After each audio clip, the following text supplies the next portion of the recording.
이스라엘 백성들이 애굽을 떠난 지 한 3개월이 되었습니다. 3개월 만에 그들은 시내산에 도착을 하였습니다. 그들은 르비딤을 떠나서 시내 광야에서 장막을 치고 하나님이 언약하신 약속을 기다리고 있었던 것입니다. 그때 하나님은 여호와의 산에서 모세를 부르십니다.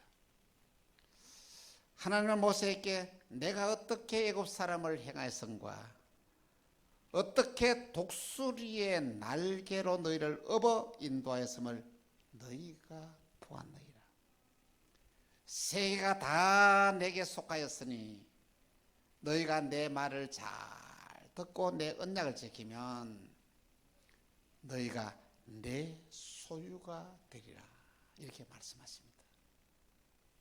참으로 놀라운 언약의 축복의 말씀입니다. 당시 아수르 제국은 중동의 패권을 잡고 애굽의 힉소스 왕은 정말 그 나라가 점점 쇠퇴하는 가운데서 주위에서 모든 전쟁이 일어나게 한 상황에서 불안해하였습니다. 그것도 그럴 것이 그들이 종으로 있던 이스라엘 백성들이 점점 더 왕성해 가고 있었던 것입니다. 만일의 경우 이웃의 적들이 이스라엘 백성과 내통을 하고 함께 애굽을 치게 되면 애굽은 감당할 길이 없습니다. 그래서 위기를 느낀 이 바로 왕은 이스라엘 백성들에게 특단의 조치를 내립니다. 그 특단의 조치가 뭐냐면은 이스라엘 백성 중에서 남자 아이를 낳으면 무조건 나일강에 던져서 죽이라는 것입니다. 여자를 놓으면 키우고 남자아이를 놓으면 무조건 나일강에서 던져 죽이라고 하는 것입니다. 여러분, 내가 낳은 자식을 강물에 던져서 죽어야 하는 그 부모의 심정이 어떻겠습니까? 그래서 이스라엘 백성들은 하나님 앞에서 얼마나 간절히 부르짖어 기도하였는지 모릅니다. 그때 하나님은 그들이 고통당하는 것을 친히 보시고 하나님은 그들의 기도를 들으시고 하나님은 그때에 모세를 보냅니다.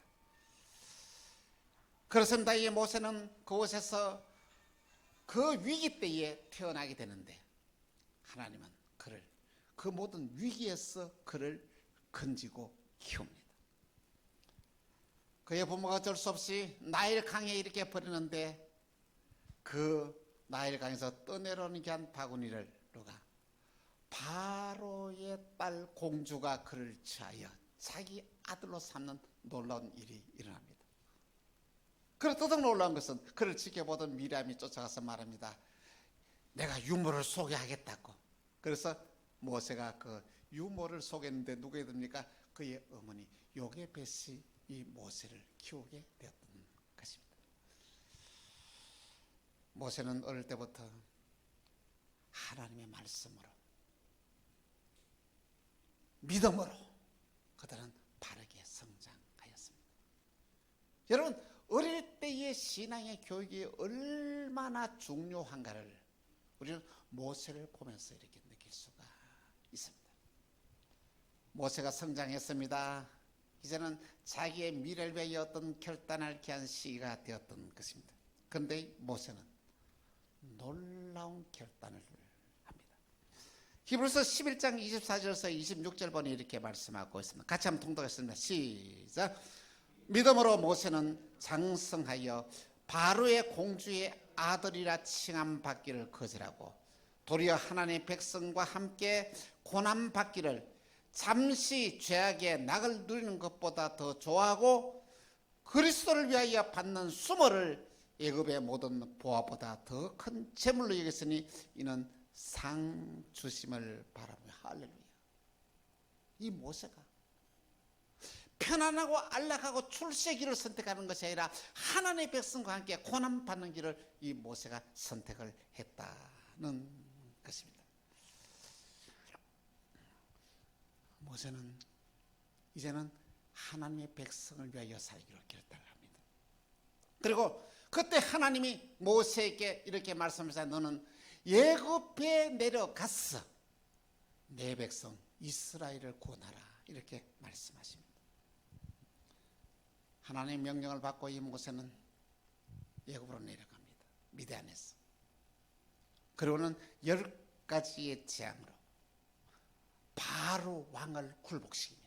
당시 바로는 세계 최강의 애굽의 왕이었습니다. 그런 그 백성들을 이끌고 이제는 약속의 땅 가나안을 나아갑니다. 놀라운 일이랍니다. 여러분, 믿음으로 살아간 자가 어떤 놀라냐면 이스라엘 백성들이 가나안 앞에서 홍해가 가로놓여 있었습니다. 도망갈 길이 없습니다. 하나님 모세를 통하여 홍해를 길을 엽니다. 그러면 이스라엘 모든 백성들이 마른 땅을 이 홍해를 통과하게 되는 것입니다. 저는 홍해라고 그 이야기했을 때에 붉은 물이 이렇게 홍해가 가득 덮여 있구나 하나 이렇게 생각했는데 아니더라고요. 성지순 때 홍해를 가보니까 얼마나 물이 깨끗한지.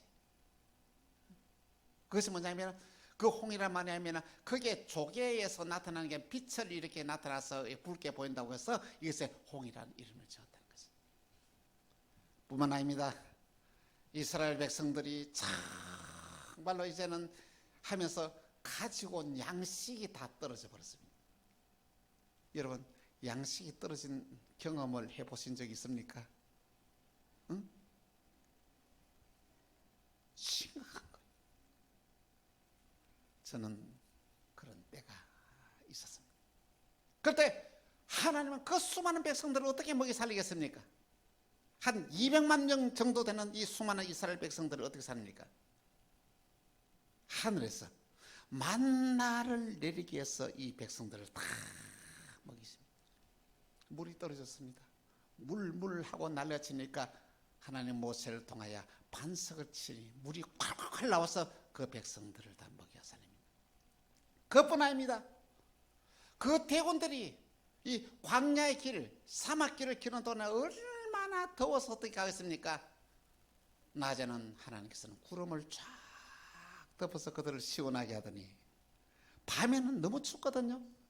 불기둥을 내려줘가지고 그들을 온화하게 그들을 했습니다. 참 놀랐어요. 하나님은 이 모든 일들을 모세를 통하여 이루어 가셨던 것입니다. 너는 나의 소유다 입니다. 하나님은 당신의 복백성들을 돌보시고 훈련시키는 과정들을 살펴보면 참으로 놀랐습니다. 우리는 그의 자녀들을 어떻게 훈련시킵니까? 여러분 자녀들을 어떻게 훈련시킵니까? 여러분 자녀들은 그냥 편안하게 바라고 문제가 없기를 바라고 이렇게 그냥 하는 일마다 그냥 쭉쭉 잘 되기를 바라는 소망이 다 있지 않습니까? 그런데 하나님이 그의 백성을 훈련시키는 보면 참으로 참 신기한 것입니다. 하나님은 그의 백성들을 편안하고 안락한 길로 인도하는 것이 아니라 고난을 겪게 하고 어려움을 당하게 하고 시련을 겪게 하면서 하나님은 그의 자녀들을 훈련시키고 양육한다는 것입니다. 믿음의 조상 아브라함에게도 이런 기근이 찾아왔습니다. 아니 비가 오지 않아가지고 모든 가족들은 다 이렇게 뭐냐면 먹을 것이 없어서 죽습니다. 그런 어쩔 수 없이 어떻습니까? 물이 넉넉한 애굽으로 내려가게 됩니다. 그런데 이 아브라함의 아내 이 사라는 절색 미인이었습니다. 그런데 애굽에 내려가자마자 많은 사람들이 어떻습니까? 누구에게 주목합니까? 아브라함의 아내 이 사라에게 주목을 하게 됩니다. 이야, 진짜 미인이 내려왔다. 어디서 날아왔냐? 바로의 신하 그 고관들도 보았습니다. 그러게 묻습니다. 이 여자가 누구냐고. 그래 하니까 이 아브라함이 뭐라고 했습니까? 내가 아내다고 말해야 되는데 아브라함이 뭐라고 얘기해요? 내 누이 동생이다 이렇게 말을 하는 거예요. 그래 잘 됐다 그러면서 그를 데리고 바로 왕궁에 들어갑니다. 바로는 순식간에 어디서 찾아볼 수 없는 절세 미인을 이렇게 아브라함부터 선물 받았으니까 얼마나 고맙겠어. 그래서 말 수많은 소떼를 줍니다. 양떼를 줍니다. 낙타떼를 줍니다. 그리고 그 노비까지 그렇게 아브라함에게 큰 선물로 주었던 것입니다. 이제 큰일 났습니다. 아니 믿음으로 살아가는 아브라함이 그 부인을 이제 바로 왕에게 뺏기게 되지 않습니까? 얼마나 복잡한 것입니까? 한마디 토를 탈 수도 없는 이런 위기에 찾아왔습니다. 그런데 놀라운 것은 하나님이 개입을 하시는 거예요. 너무 놀라운 것은 너무 복잡한 사건에 복잡한 일도 하나님이 개입하면 간단히 다 해결되어진다는 거죠. 하나님은 그의 가정에 재앙을 내리시는데 그 재앙을 내린 이유를 하나님께서는 직접 바로 왕에게 말을 합니다. 왜 그랬을까요? 아브라함의 가정의 식구들은 하나님의 소유였기 때문에 바로 왕은 아브라함을 불렀습니다. 그래 하는 말이 내가 어찌하여 내 아내를 누이라고 말하고 나로 하여금 하나님의 재앙을 받게 하는가? 내 아내가 여기 있으니 데려가라. 얼마나 깔끔한 게 해결입니까?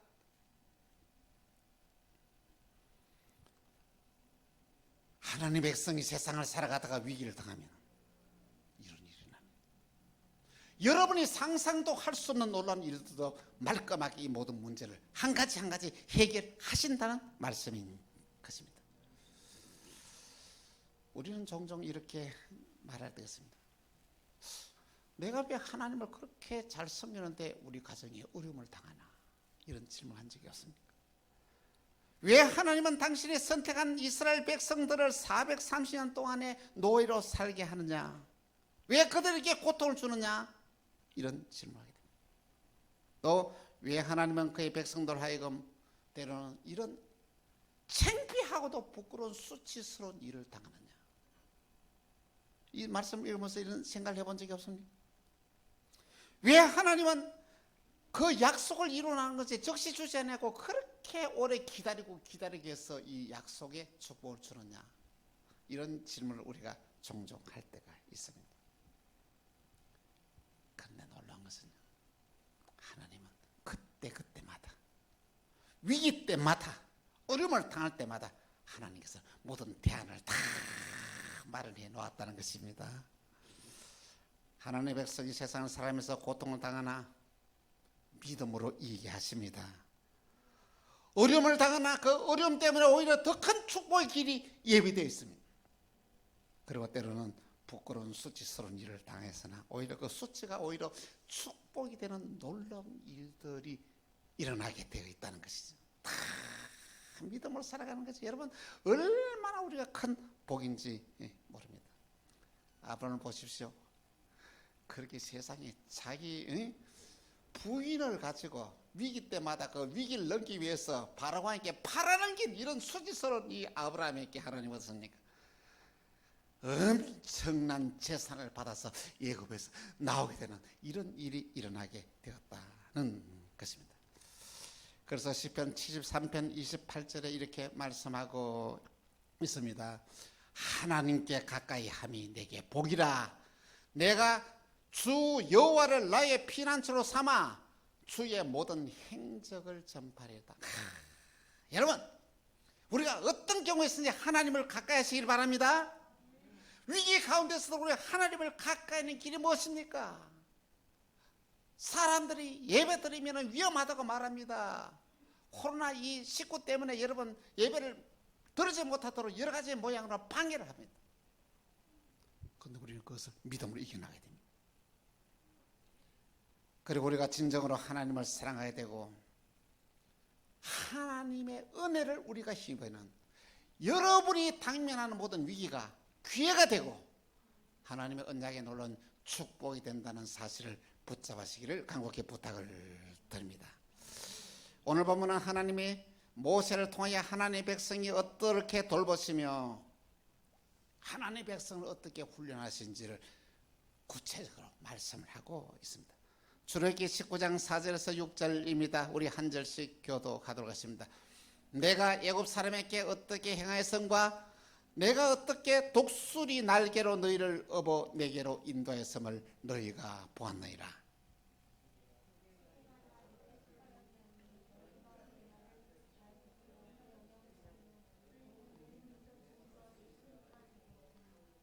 육 절 시작. 너희가 내게 대하여 제사장 나라가 되며 거룩한 백성이 되리라. 너는 이 말을 이스라엘 자손에게 전할지어다. 할렐루야.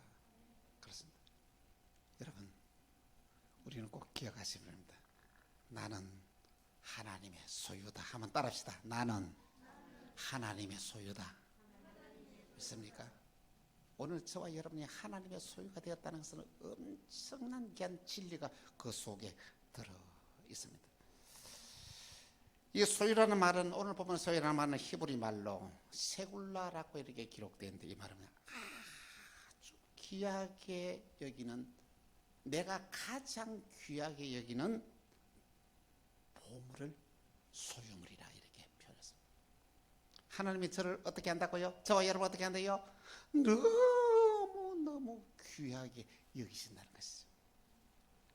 여러분, 하나님이 저와 여러분들을 얼마나 사랑한지 알고 계십니까? 어느 정도 하나님이 나를 사랑하신지 여러분 생각해 보시기 바랍니다.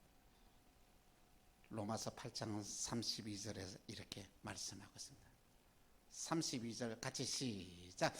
자기 아들을 아끼지 아니하시고 우리 모든 사람을 위하여 내주시니까 어찌 그 아들과 함께 모든 것을 우리에게 주시지 않아야겠냐. 할렐루야. 저와 여러분을 살리기 위하여 자기 아들까지 내놓았다는 것입니다. 이런 사랑이 어디 있습니까? 오늘 저와 여러분이 뭔데 하나님의 이런 사랑을 우리가 받게 되었냐는 놀라운 말씀인 것입니다. 우리가 하나님의 소유가 되었다는 것은 더 큰 엄청난 진리가 그 속에 들어있는데, 예수님이 성만찬 하실 때 이렇습니다. 어떻게 했습니까? 떡을 가져서 축사하시고 제자들에게 주시면서 말씀하십니다. 받아 먹으라.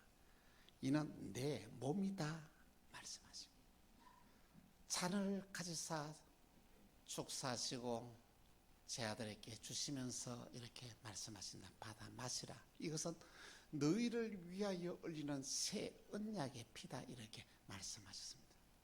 그래서 예수님의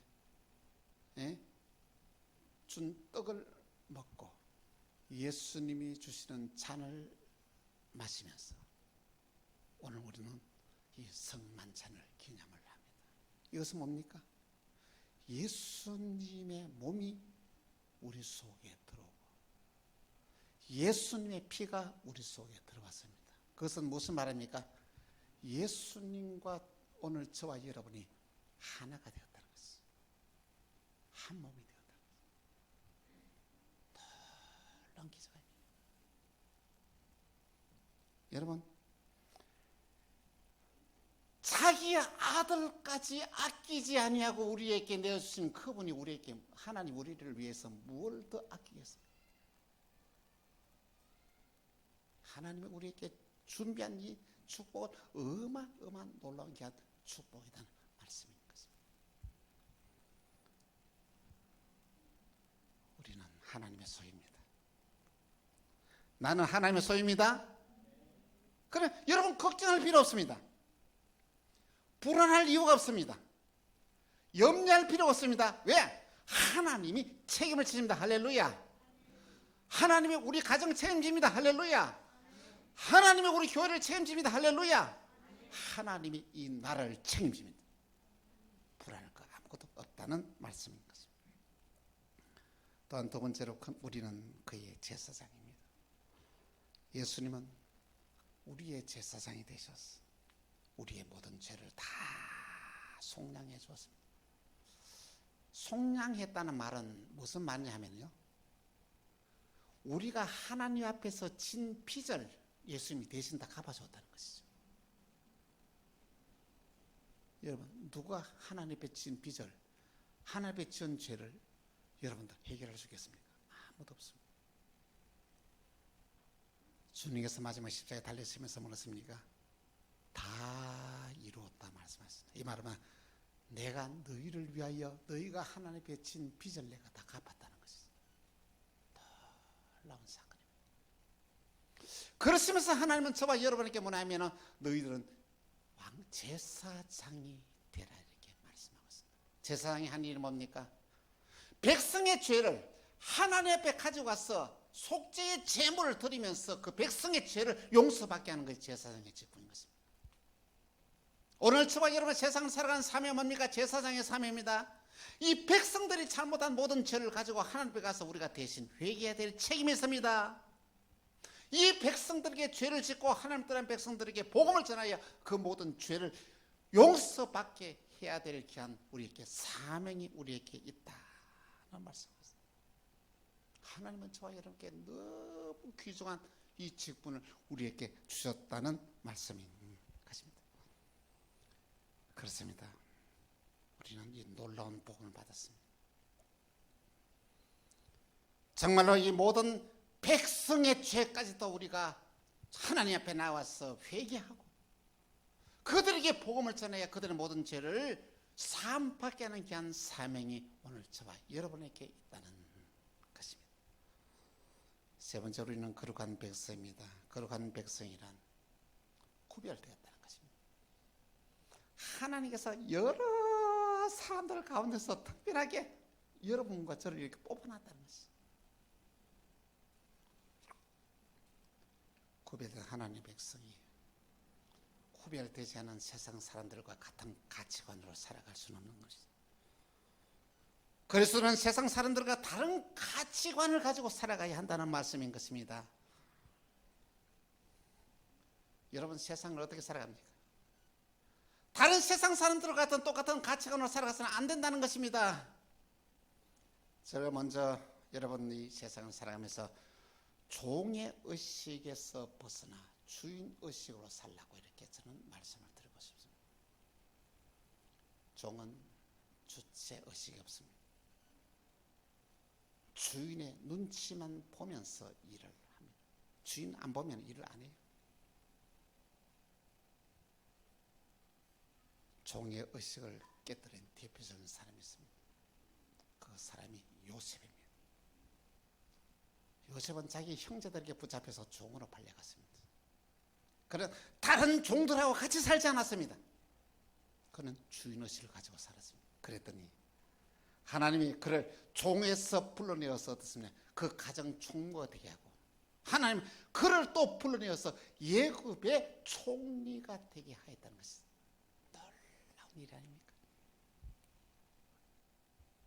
오늘 저와 여러분의 마음속에 자리 잡고 있는 귀한 이 종의 의식을 여러분 과감하게 깨뜨려야 합니다.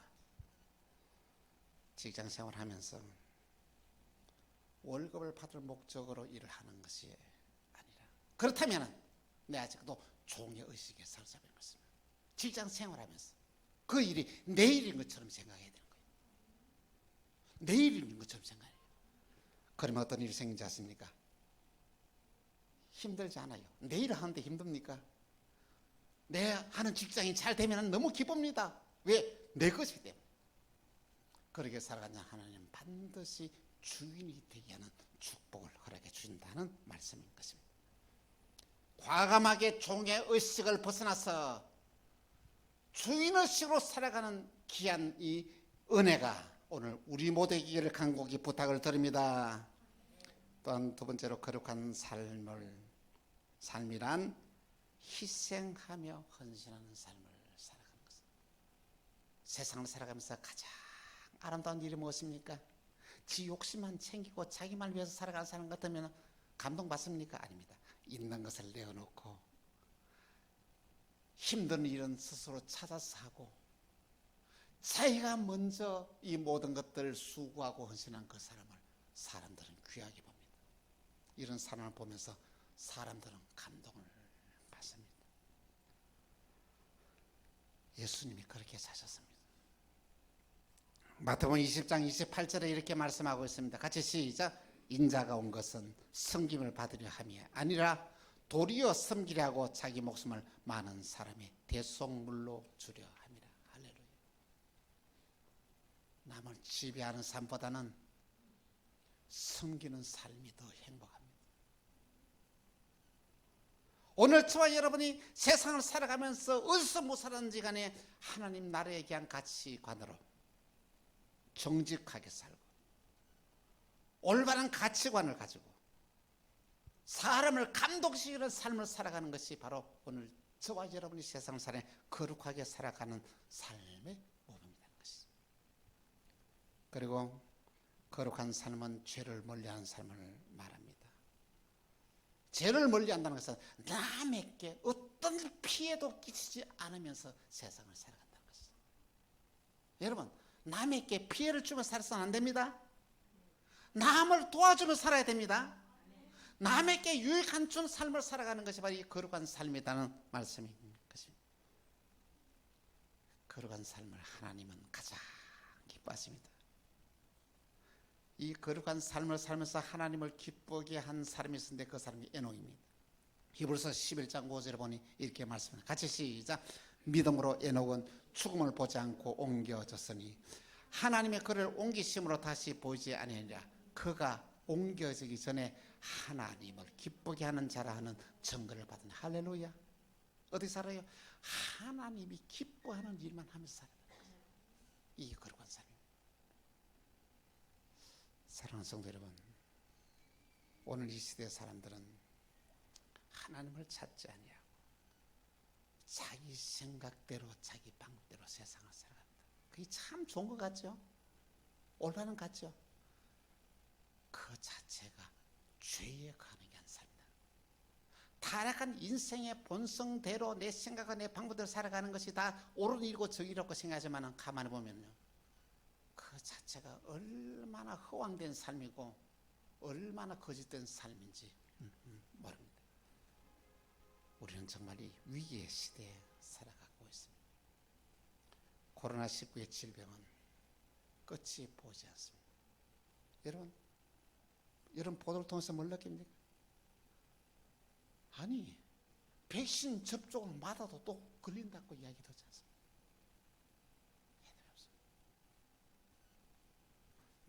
질병이 모든 사람들을 붙잡고 있습니다. 그리고 교회도 지금 위기 가운데 있습니다. 이 어려운 시대에 교회가 어떤 대안을 이 시대에 내놓아야 되는 거예요. 그런데 교회는 그 어떤 이 시대의 대안을 내어놓지 못하고 있습니다. 너무나 많은 사람들이 이 현실 앞에서 무릎을 꿇고 흔들리고 있습니다.